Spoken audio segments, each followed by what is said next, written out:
Good morning. My name is Sharon, and it's a real pleasure to be able to share some thoughts with you this morning. So, my first Bible was a beautiful book.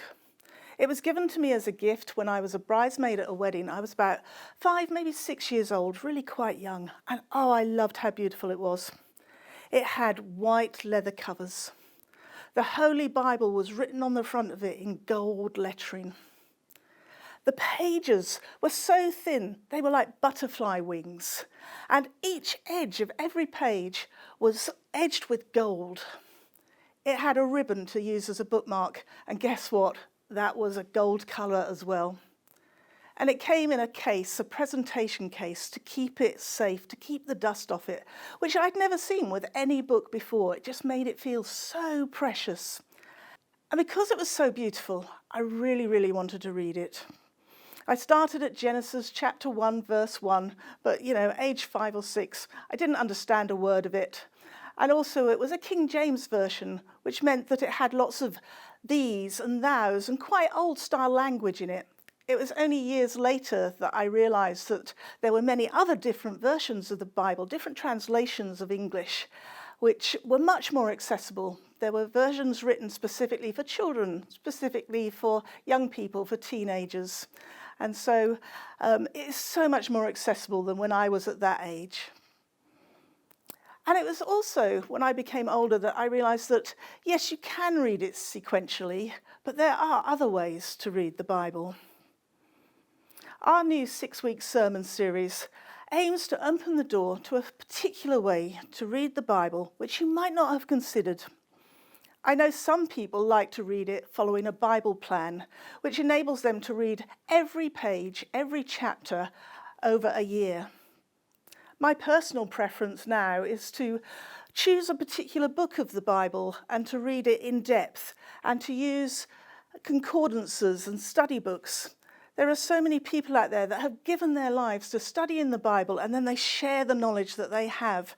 And so I just use that alongside my own reading to really get into what the Bible is all about. But this sermon series takes a very different approach. How do we read the Bible as a single story? Last week, Dave Ironton did a brilliant introduction to the series, and if you missed it, I'd really encourage you to catch up with it this week. You'll find it on our YouTube channel, you'll find it on our Facebook page. Do take the time to go and have a listen. Dave highlighted that from Genesis, the first book of the Bible, to Revelation, the final book, there is an overriding theme, a single story. And he suggested that the theme is one of a king and his kingdom. It is the story of King Jesus and God's kingdom. He pointed out that God's kingdom was the primary theme that Jesus used when teaching when he was here on the earth. The first request that he teaches his disciples when they ask about how to pray is to pray, "Let your kingdom come." Jesus said his mission was to introduce the kingdom in fulfillment of all the prophecies that are in the Old Testament.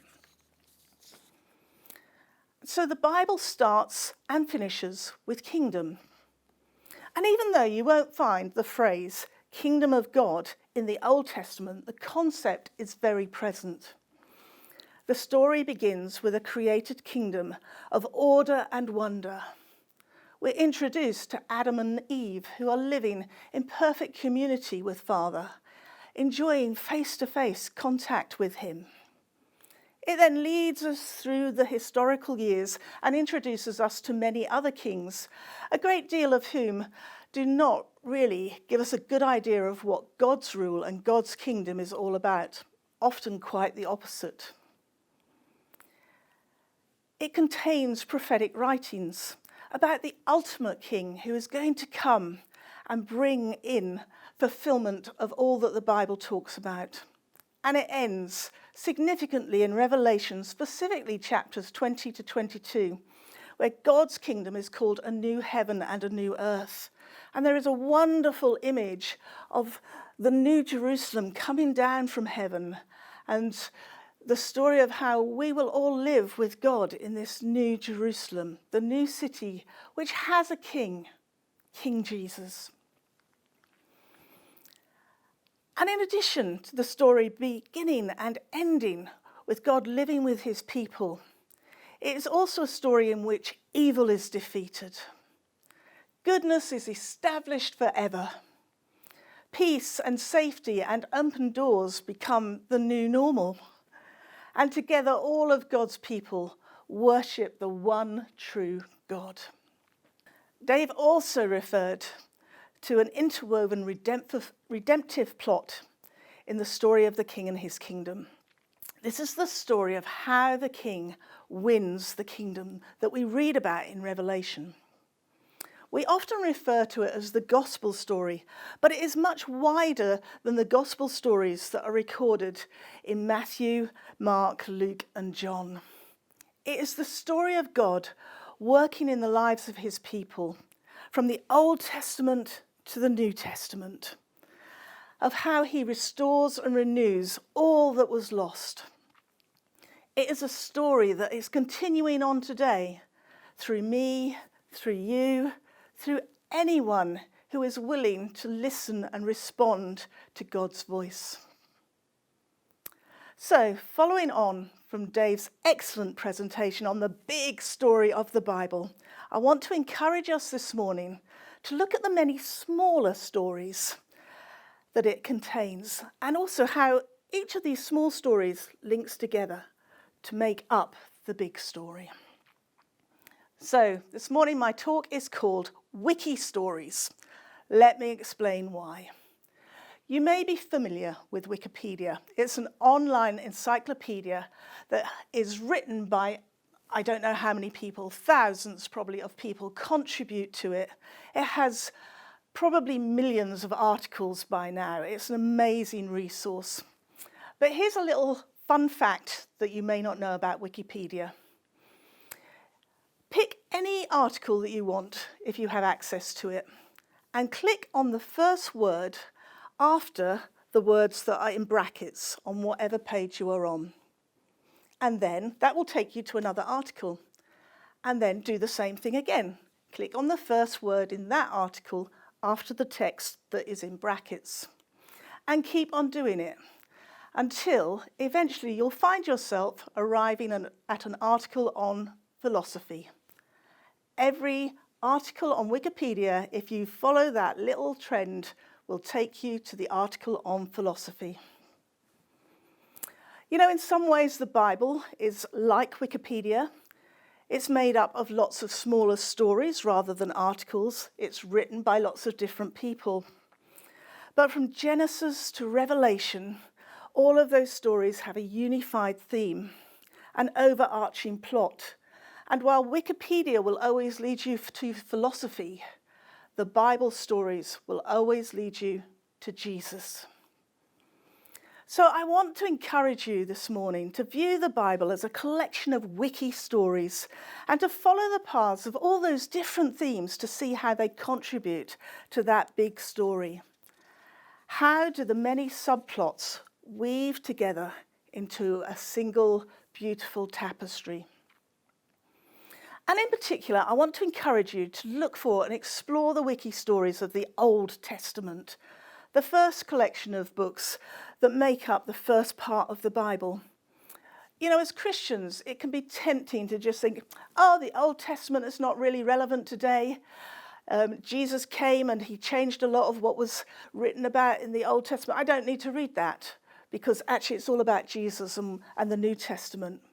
But you know what? If you do that, you're going to miss out on an absolute treasure trove of wisdom, of history, and of prophecy.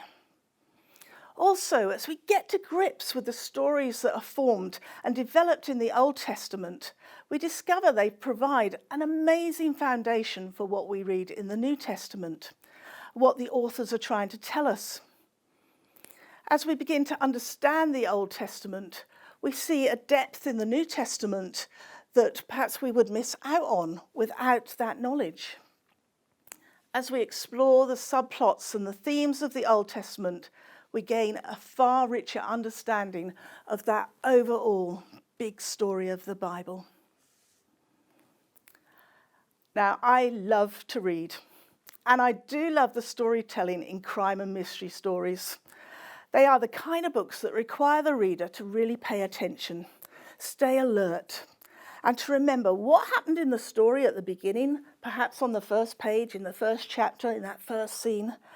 You've really got to remember that to make sense of what happens at the end, when there's always the big reveal of who was the guilty party.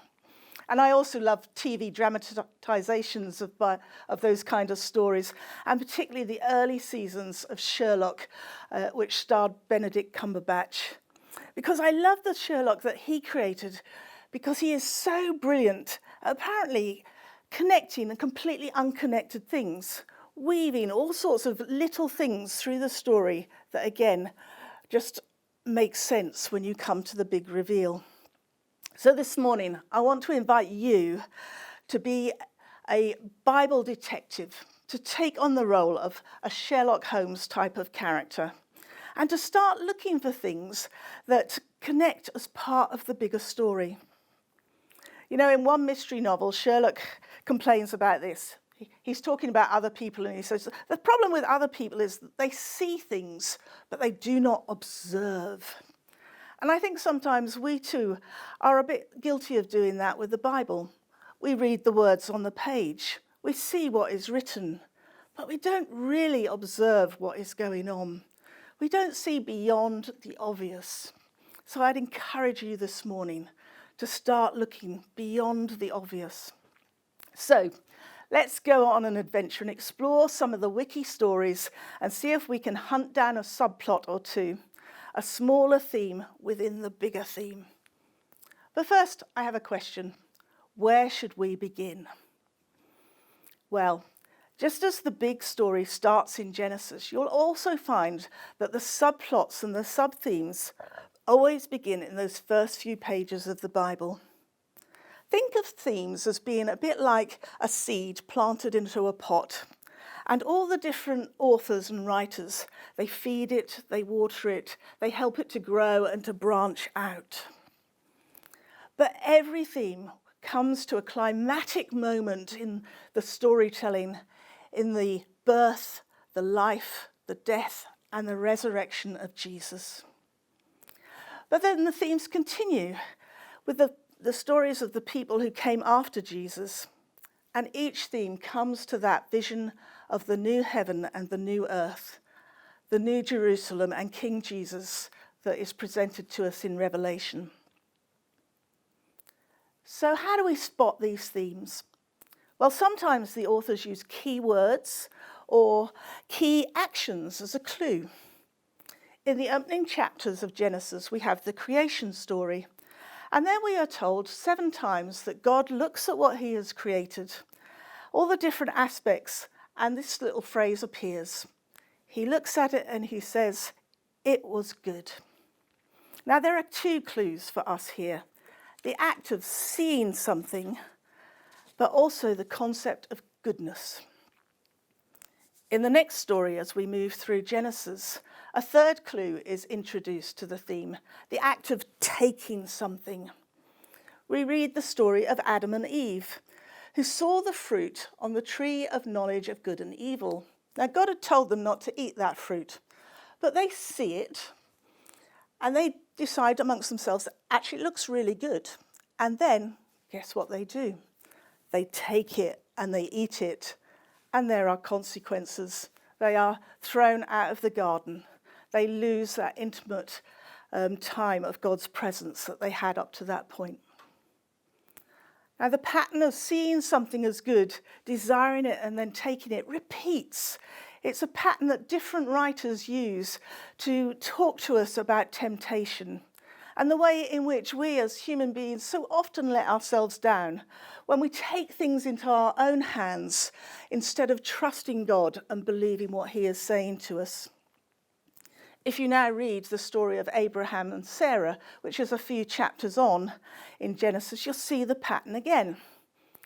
God tells them that Sarah will have a baby and many nations will come from this child, but she is way past natural childbearing age.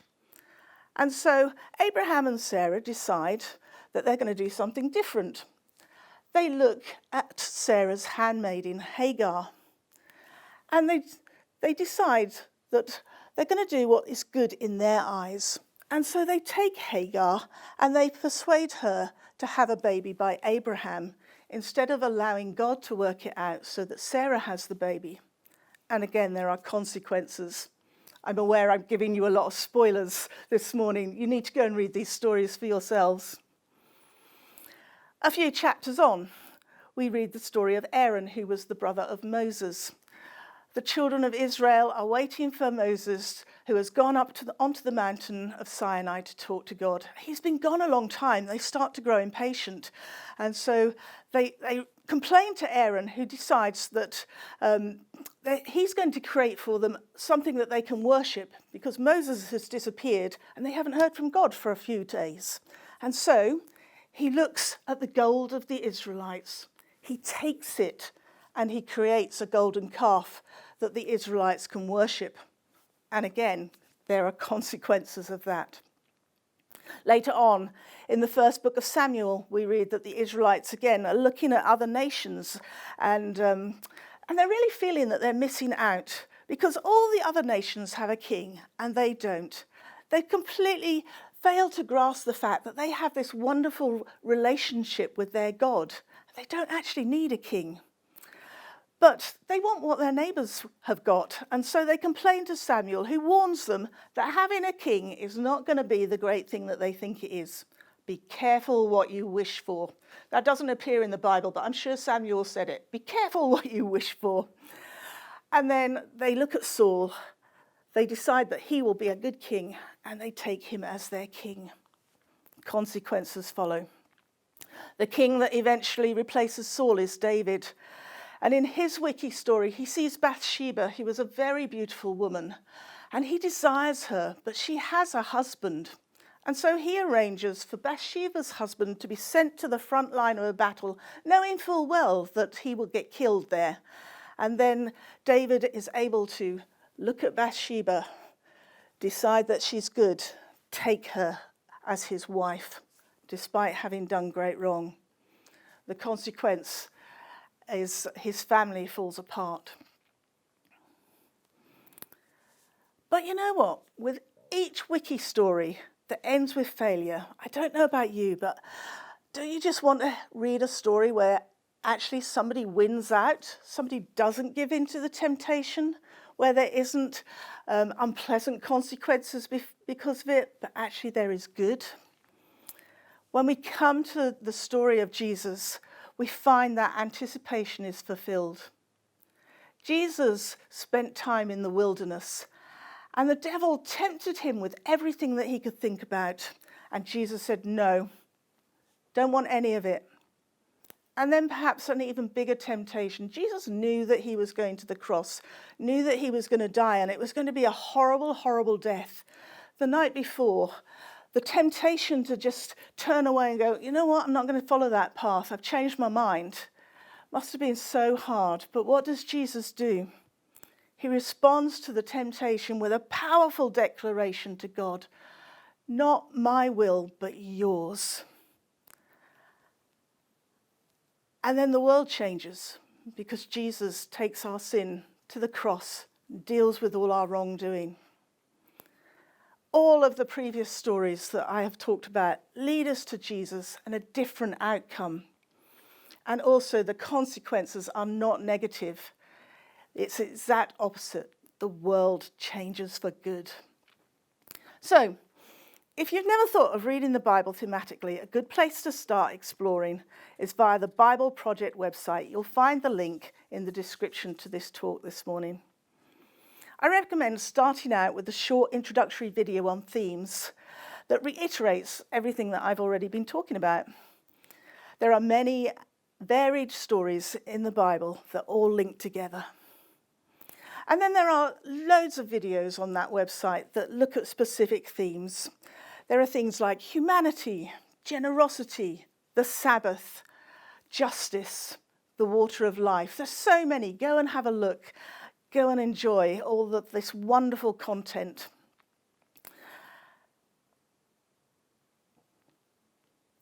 And do remember, as you're taking a look, that this is not just about us building head knowledge. It's actually about getting a greater understanding of the big story, of having a fresh appreciation of the New Testament, as well as discovering all the wealth that is in the Old. Now, if watching video is not your thing, or you'd like to have an in-depth study of a theme before heading off on your own adventure, I have a really good book to recommend to you.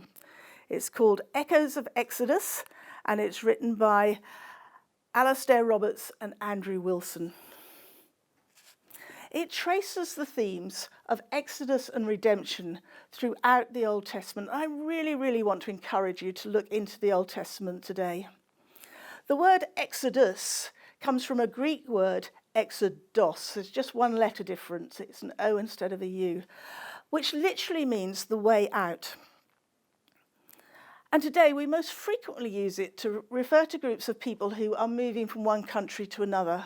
Refugees, for example, escaping their home country when it's in a time of war and going to live in another country. And so you'll find that Roberts and Wilson focus a lot on characters who have moved from one country to another, have had that Exodus experience, often in search of safety. Now you can dive straight into chapter 3 of the book, which looks at the story of Moses. And Moses actually had 3 Exodus experiences. When he was a baby, he was taken from his birth family because all of the baby boys in Egypt were under the threat of death, and he was adopted by an Egyptian princess. His second Exodus, having grown up in the palace, was when he lost his temper when he saw some injustice going on, and he struck an Egyptian servant and accidentally killed him. And then, fearing for his life, he fled into the desert. That Exodus story ends when Moses encounters God in the burning bush.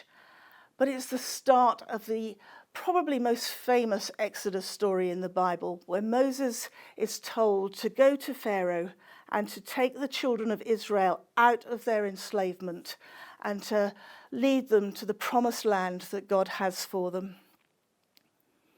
Other characters are included in this thematic approach. There's Noah, who escaped the flood and the coming judgment of the world in an ark with his family. Abraham and Sarah, who I've already mentioned, flee from Canaan to Egypt because of a famine, which is actually their second Exodus, because they'd already been told to flee earlier in their marriage in order to escape the fallout from a city that God had decided to destroy because of its wickedness. Joseph is sold into slavery by his brothers, and he experiences a wilderness experience in an Egyptian prison. But then he goes on to lead the way out of yet another famine and to save the whole of Egypt and his own family and many of his own people. So let me draw to a close with a brief mention of Ruth, as Dave referred to her last week. In this Exodus story, Ruth's mother-in-law, Naomi, decides to return to Israel because she was an Israelite. She's lived all her life in Moab, but her husband and her 2 sons have passed away. And Ruth, who is a Moab woman, a Moabite, decides, actually, I'm going to go to Israel with my mother-in-law. And once there, a relative called Boaz takes them from this desperate situation, strangers in a land, not really knowing anybody anymore, and brings them back into family. It's a very poignant story of Exodus and redemption. But you know what I really love about this story? It's the way that it reflects the journey that all of us as Christians take into the family of God. And I want to just read 2 paragraphs to you which sum it up so well. As the book reaches its conclusion and the redemption of Ruth and Naomi is accomplished, we finally see how the themes in Ruth parallel not just the Lord's redemption of Israel from Egypt, but Christ's redemption of his people from sin.